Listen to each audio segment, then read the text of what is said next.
NBA 2K26 has finally came out with the Season 2 patch, and it's a lot. Rhythm shooting, fades, takeovers, alley-oop, and a whole bunch more has been updated and fixed and patched, body up, all that, man. We're gonna go through all of this, man. I'm so excited to tell y'all, man. Listen, let's get into it. Now, I'm just going to cover the stuff that affects us players in my career in the city. So, if you're looking for other stuff, listen, you can find it on NBA 2K's page, or Discord channel. I'll put the link in the description for you. But this update is scheduled to be released around October 14th at 2 a.m. Pacific time, which is 4 a.m. Central time, which is 5 a.m. Eastern time. And this is going to be released on PlayStation 5 and Xbox Series X and S. The Steam release is expected to follow later on October 17th. So listen, in the morning, I might actually wake up and do a stream in the morning just for that reason. Now, to start off, the first thing they cover is ghost contest. They adjusted shot contest logic to reduce inappropriately high coverage scores. Ghost contest when not actually contested shots. Now, I ain't gonna lie, I had a couple of these myself, and this is good. Now that when people don't put their hands up, you will be able to get an open contest. Another big one, random button alley-oop finishes is now limited to Hall of Fame and competitive online modes like Ante-Up, Proving Grounds, Pro-Am, etc. Non-Hall of Fame modes, the theater, the rec, the park, etc. now use a single dedicated finishing button. So we don't have to worry about guessing when you playing in the casual modes like myself, because I play in the casual modes. You don't have to worry about guessing what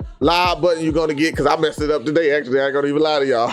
But you don't have to worry about messing none of that stuff up no more. It's gonna be changed. But let's keep moving because it's a lot. Fades, my faders. They have increased the difficulty of making pull-up fadeaway jump shots based on community feedback, and I am happy. When they said they increased the difficulty, I hope it wasn't super crazy, but it definitely needed a little bit of increase of difficulty, like they said, because it was just too easy to fade. On top of that, improve the reliability of rhythm shooting inputs to ensure timing and tempo register correctly or consistently. I had those actually today when I was playing them shots. You shoot the shots and don't give you rhythm shoot, so they fixed that. Slightly tighten, now rhythm shooting receiving a patch. Slightly tighten rhythm shooting window for both tempo and timing. So now you're not going to be able to have as big of a green window when it comes to rhythm shooting. They also adjusted takeover effects so that dunking boost now applies correctly to poster machine instead of blur. So blur was getting that big full green window that was actually supposed to be for poster machine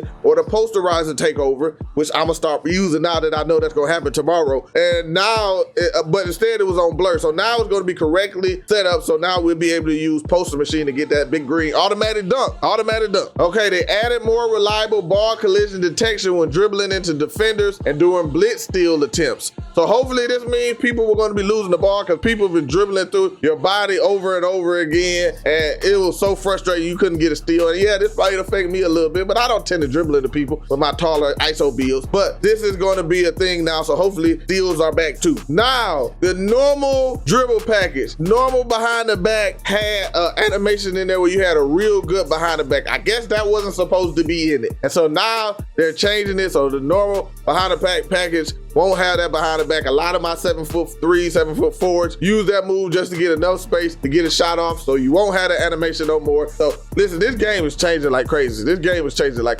to the next one. Ball handlers can now cancel standing in and outs, and some retreat size ups have been changed to hesitation moves. So, okay, that mean like they changed some of the, like when I hit up on the right stick, now it's just going to give me a hesitation instead of actually giving me the retreat size ups. That's those size ups when you walk backwards. I don't know. We're gonna find out tomorrow morning. A huge one right here. Unwanted behind the back escapes are no longer triggered when trying step back out of body ups. We always got those dang on step backs, and then they give you a behind the back. Sometimes you'll go out of bounds if you're in the corner. We ain't gotta worry about that no more, at least according to these patch notes. Several improvements have been made to body ups for better reliability, so I hope that is true, especially in the paint, because boy, you can't get no paint bumps down there. It's the most craziest thing. Improved 3-second violation logic to better handle 2-3 zone defense and prevent exploits and modes without backcourt violation. I actually had that happen to me in basketball, guys, where they had the two bigs sit in the paint, 2 7'4", and then the guy will go back and forth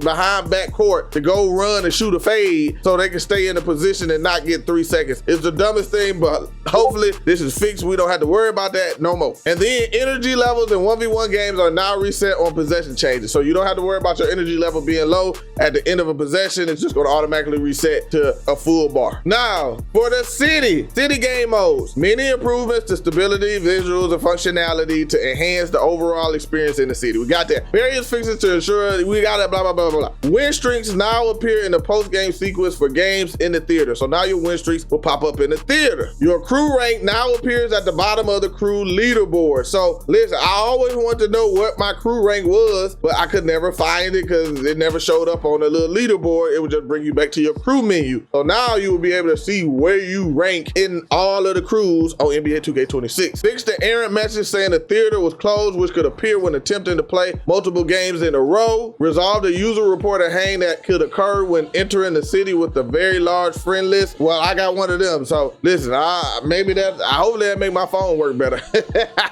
Resolved the issue that caused certain custom HUD settings to reset after playing the game in the city. Remove long camera cuts that could occur on the sideline inbounds and obscure gameplay in Pro-Am 3v3. Then the city continued. We got address obstructive views that could occur when using the broadcast and high cameras with certain settings in the rec. Resolve the disconnect that could occur during shoot-arounds in MyCareer. Oh wow, I didn't know that. Blocks now correctly award 1 point in the Wood Chippers Street Kings teammate trial. Resolve the hang that could occur when attempting to retry a Street Kings game following a loss. Intentional fouls committed by CPU players no longer count towards the player penalty and starting 5 games. Fix the brief hang that could occur in open run games when first activating the pretty midi GOAT skill. Now for MyCareer / MyPlayer, they fixed various fixes and updates to the out of bounds story to enhance the overall experience. Added many new sideline interviews covering a wide variety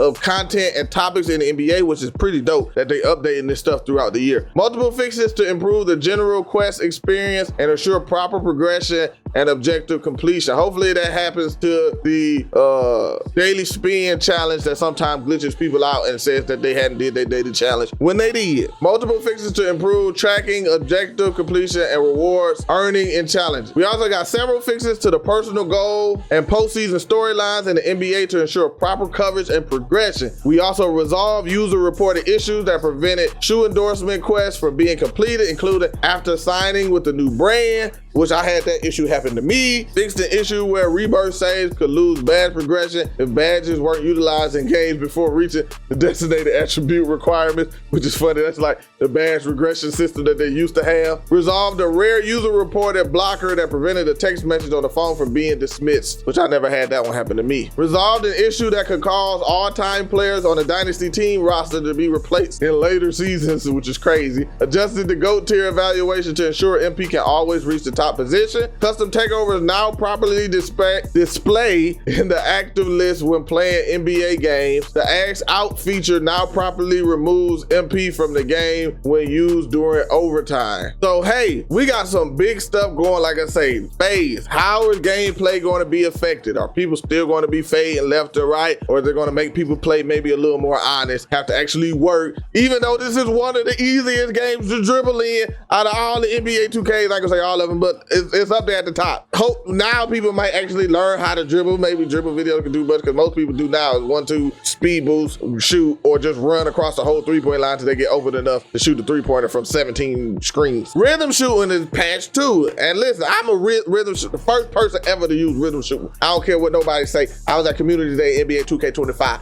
I love me some rhythm shooting, but I understand that yes, it can be, the green window is a lot bigger because you have a lot more options the way the system works. So they're tightening that up. So we're gonna see who can really shoot, man. We're gonna see who really shoot. What people shooting percentages is gonna look like, man. Is you gonna still be shooting hot, or you gonna be shooting not? You gonna be shooting a whole bunch of dang on half a brick.